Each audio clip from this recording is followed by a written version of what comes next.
Halo rekan-rekan pejuang CPNS 2024, ketemu lagi kita di YouTube channel aku. Teman-teman, waktunya sudah semakin dekat dengan SKD CPNS 2024 ya. Nah, di video kali ini kita akan belajar tentang kalimat efektif, di mana soal ini sering banget keluar dalam soal Bahasa Indonesia untuk TWK CPNS 2024.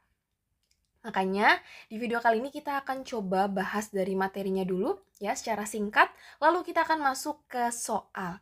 Jangan sampai bahasa sendiri tapi kok malah salah. Gitu teman-teman ya. Yuk langsung aja kita masuk ke materinya. Ya, kalimat efektif itu sebenarnya apa? Ya, kalimat yang terdiri atas kata-kata yang mempunyai unsur SPOK atau kalimat yang mempunyai ide atau gagasan pembicara atau penulis. Ada banyak teman-teman ya, ciri-ciri dari kalimat efektif. Yang pertama, memiliki unsur penting atau pokok. Minimal unsur S dan juga P ya. Harus ada subjek dan juga predikat. Predikat di sini maksudnya kata kerja. Oke, kemudian yang kedua, taat terhadap tata aturan ejaan yang berlaku. Nah, puebi di sini sangat diperlukan. Silakan teman-teman bisa download ya dari Kemdikbud ataupun dari website lainnya yang terpercaya mengenai puebi. Kemudian diksi yang tepat ya, menggunakan pemilihan kata yang tepat. Selanjutnya kesepadanan antara struktur bahasa dan jalan pikiran yang logis dan sistematis. Kemudian kesejajaran. Kemudian penekanan ide pokok. Ya, jadi dengan kalimat efektif, misalkan dalam sebuah kalimat, kita sebenarnya sudah menemukan inti dari kalimat itu apa.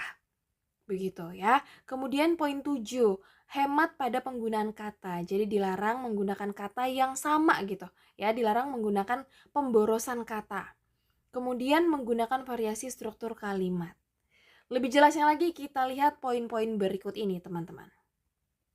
Ya, kesepadanan struktur.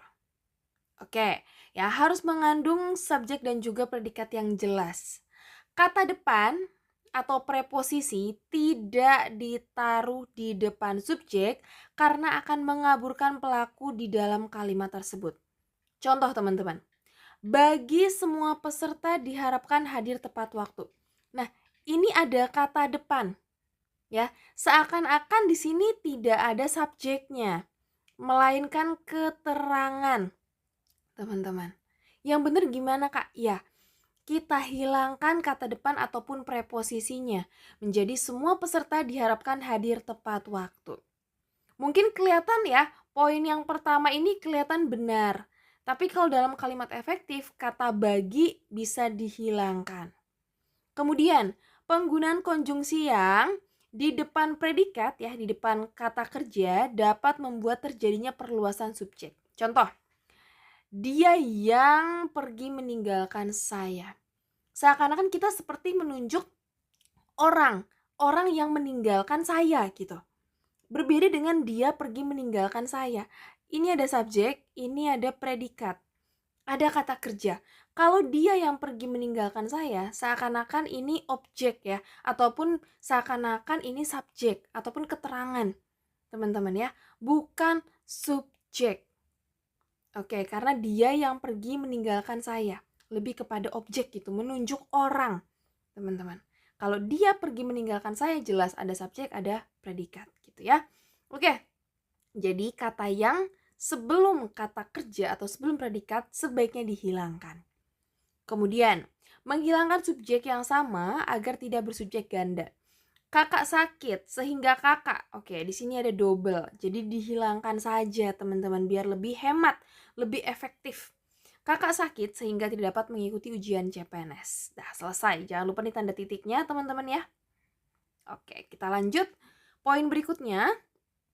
Ya, kehematan, tidak mengalami gejala pleonasme. Jadi tidak mubazir teman-teman. Ya, kata yang sama cukup satu aja digunakan. Sejak dari. Ini kan sama. Ya, jadi dihilangkan aja teman-teman kata dari. Sejak kecil dia sakit-sakitan.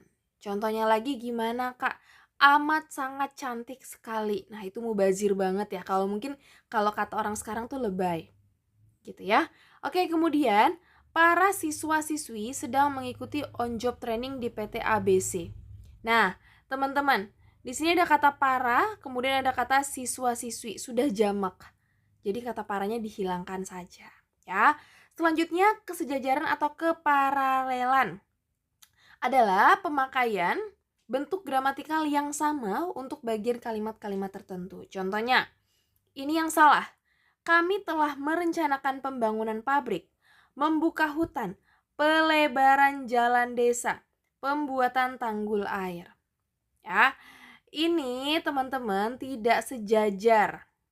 Ya, di sini membuka, di sini pelebaran, jelas berbeda.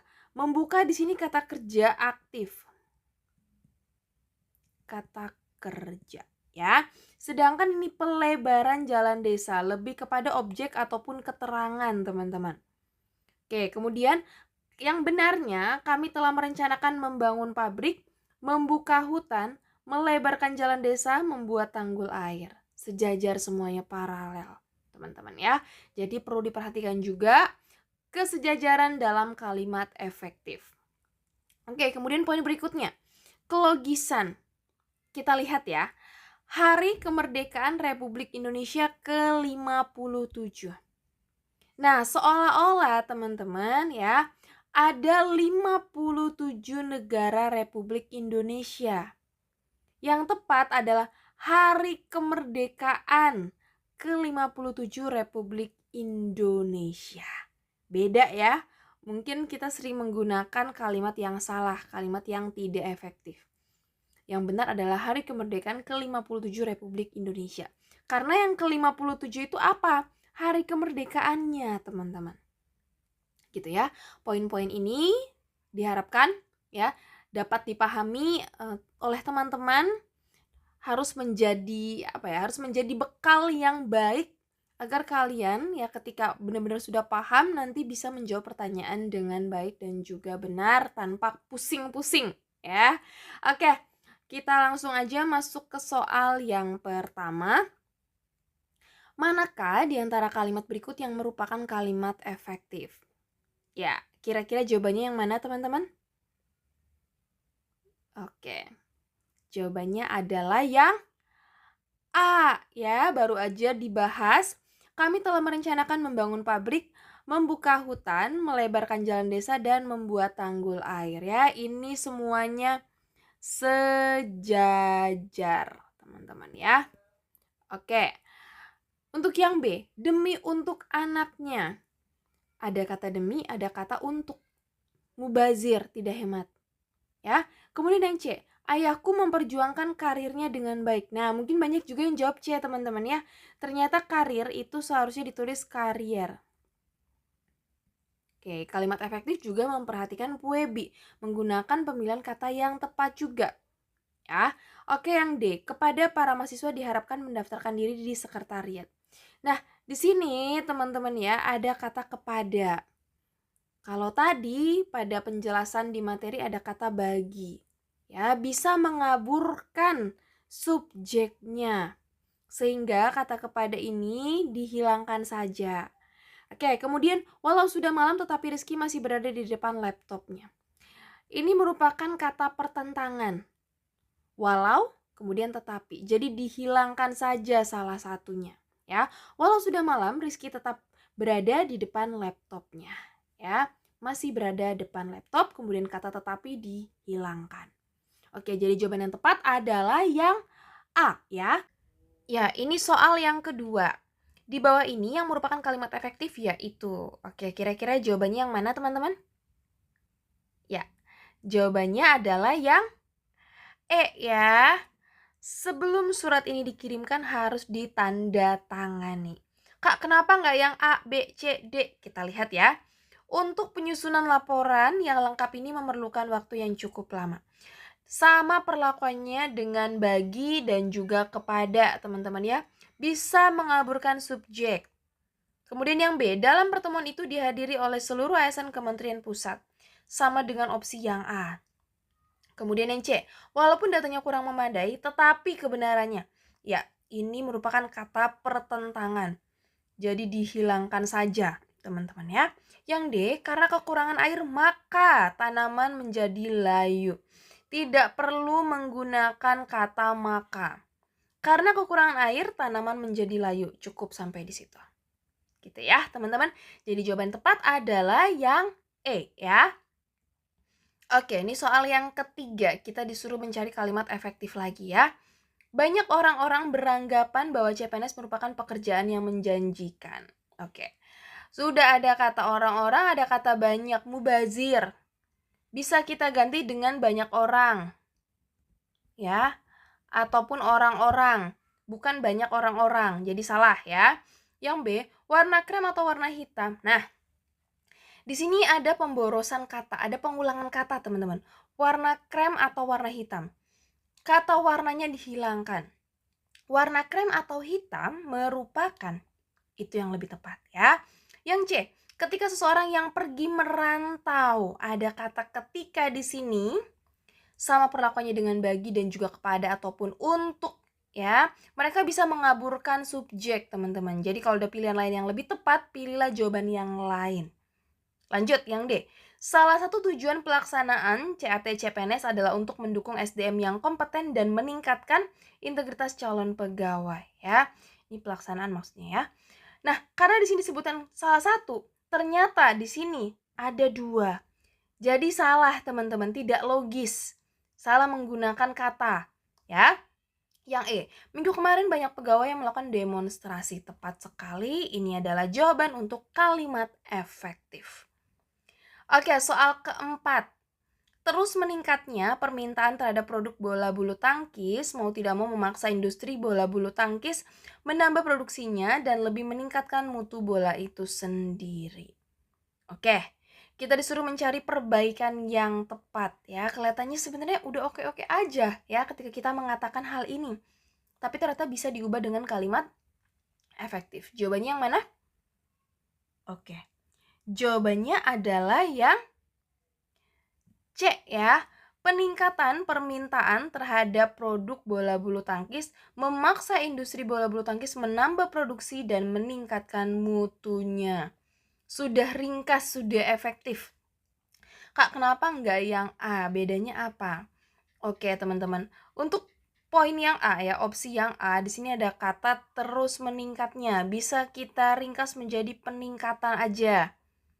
Kemudian ya, yang B, permintaan yang terus meningkat terhadap produk bola bulu tangkis memaksa industri bola bulu tangkis menambah produksi dan meningkatkan mutunya.